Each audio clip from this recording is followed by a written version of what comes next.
আজি 1 নম্বৰ প্ৰশ্নটো হৈছে কোনখন নদীক হালধীয়া নদী বুলিও কোৱা হয় আপোনালোকৰ অপচনসমূহ হৈছে ক হুৱাংহু নদী খ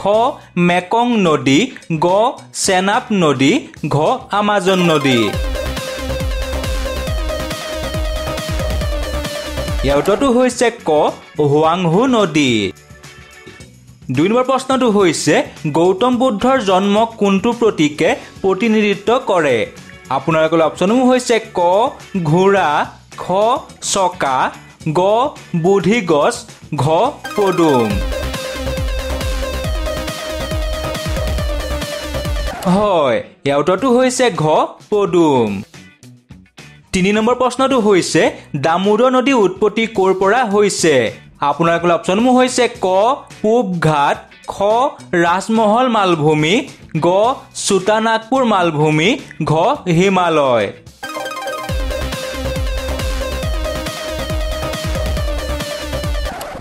ইয়াৰ উত্তৰটো হৈছে গ সুতানাগপুৰ মালভূমি 4 নম্বৰ প্ৰশ্নটো হৈছে সৰস্বতী সন্মান বঁটা লাভ কৰা প্ৰথম গৰাকী অসমীয়া কোন আছিল আপোনালোকৰ অপচনসমূহ হৈছে ক লক্ষ্মীনাথ বেজবৰুৱা খ ৰমাকান্ত বৰকটকী গ লম্বোধৰ বৰা ঘ লক্ষ্মীনন্দন বৰা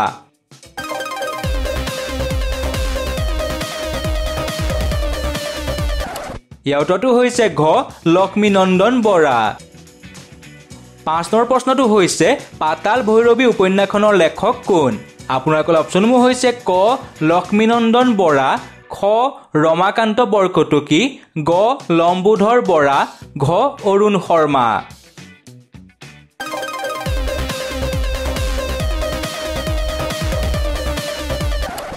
ইয়াৰ উত্তৰটো হৈছে ক লক্ষ্মীনন্দন বৰা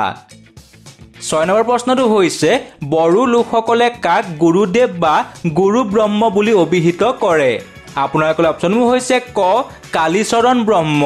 খ ৰূপনাথ ব্ৰহ্ম গ হৰিশংকৰ ব্ৰহ্ম ঘ ওপৰৰ এজনো নহয় হয় ইয়াৰ উত্তৰটো হৈছে ক কালীচৰণ ব্ৰহ্ম 7 নম্বৰ প্ৰশ্নটো হৈছে দেওলাংখুই উপন্যাসখনৰ লেখক কোন আপোনালোকৰ অপচনসমূহ হৈছে ক ৰীতা চৌধুৰী খ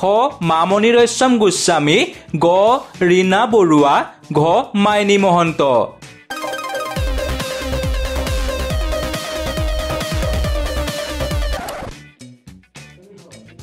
ইয়াৰ উত্তৰটো হৈছে ক ৰীতা চৌধুৰী 8 নম্বৰ প্ৰশ্নটো হৈছে নতুন সংসদ ভৱনৰ আকৃতি কেনেকুৱা আপোনালোকৰ অপচনসমূহ হৈছে ক ত্ৰিভুজাকাৰ খ বৃত্তাকাৰ গ বৰ্গাকৃতিৰ ঘ ওপৰৰ এটাও নহয়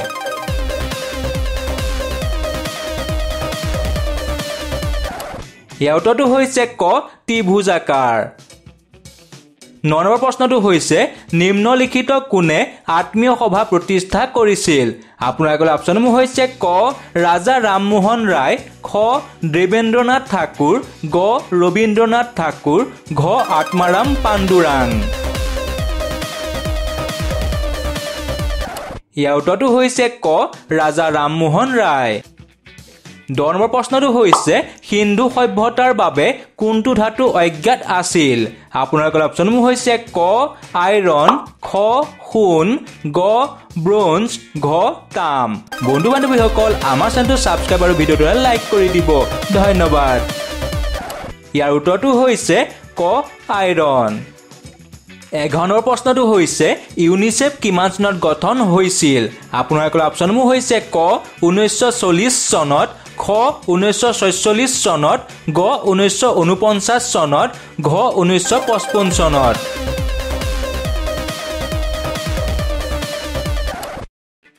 ইয়াৰ উত্তৰটো হৈছে খ 1946 চনত 12 নম্বৰ প্ৰশ্নটো হৈছে গুৰু বিপিন সিং কোন শাস্ত্ৰীয় নৃত্যৰ বাবে জনাজাত আছিল আপোনালোকৰ অপচনসমূহ হৈছে ক কুচিপুড়ি খ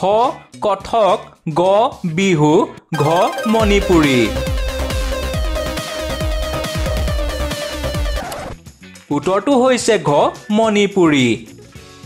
13 নম্বৰ প্ৰশ্নটো হৈছে হিন্দু সভ্যতাৰ আটাইতকৈ আধুনিক স্থান কোনটো আপোনালোকৰ অপচনসমূহ হৈছে ক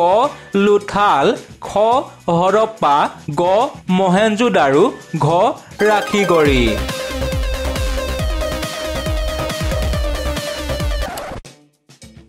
ইয়াৰ উত্তৰটো হৈছে গ মহেঞ্জোদাৰো 14 নম্বৰ প্ৰশ্নটো হৈছে জোনাকী আলোচনীখন কিমান চনত প্ৰকাশিত হৈছিল আপোনালোকৰ অপচনসমূহ হৈছে ক 1879 চনত খ 1889 চনত গ 1899 চনত গ 1901 চনত ইয়াৰ উত্তৰটো হৈছে খ 1889 চনত 15 নম্বৰ প্ৰশ্নটো হৈছে ভাৰতৰ হৈ পেৰিছ অলিম্পিক 2024ত পদক বিজয়ী প্ৰথম ভাৰতীয় গৰাকীৰ নাম কি আপোনালোকৰ অপচনসমূহ হৈছে ক লাভলীনা বৰগোহাঁই খ মেছি মেৰি কম গ গাগাং নাৰাং ঘ মনু ভাকাৰ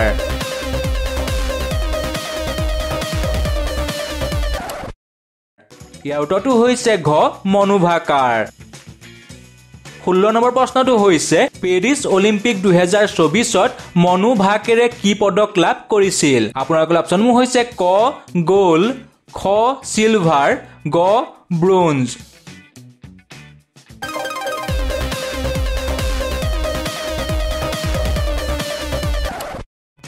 ইয়াৰ উত্তৰটো হৈছে গ ব্ৰোঞ্জ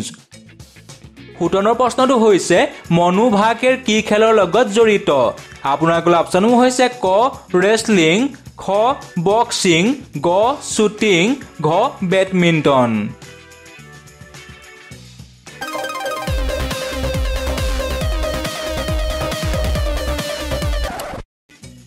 ইয়াৰ উত্তৰটো হৈছে গ শ্বুটিং 18 প্ৰশ্নটো হৈছে মনু ভাকেৰে কি শিতানত ব্ৰঞ্জৰ পদক লাভ কৰিছে আপোনালোকৰ অপচনসমূহ হৈছে ক 10 মিটাৰ এয়াৰ পিস্তল খ 20 মিটাৰ এয়াৰ পিস্তল গ 30 মিটাৰ এয়াৰ পিস্তল ঘ 100 মিটাৰ এয়াৰ পিস্তল ইয়াৰ উত্তৰটো হৈছে ক 10 মিটাৰ এয়াৰ পিস্তল 19 নম্বৰ প্ৰশ্নটো হৈছে মনু ভাকেৰ ভাৰতৰ কোনখন ৰাজ্যৰ খেলুৱৈ আপোনালোকৰ অপচনসমূহ হৈছে ক মহাৰাষ্ট্ৰ খ বিহাৰ গ উত্তৰ প্ৰদেশ ঘ হাৰিয়ানা ইয়াৰ উত্তৰটো হৈছে ঘ হাৰিয়ানা ৰাজ্যৰ 20 নম্বৰ প্ৰশ্নটো হৈছে পৃথিৱীৰ মানচিত্ৰ কোনে প্ৰথমে অংকন কৰিছিল আপোনালোকৰ অপচনসমূহ হৈছে ক এনএছকি মেণ্ডাৰ খ গেলিলিও গ কপাৰনিকাছ ঘ ওপৰৰ এজনো নহয়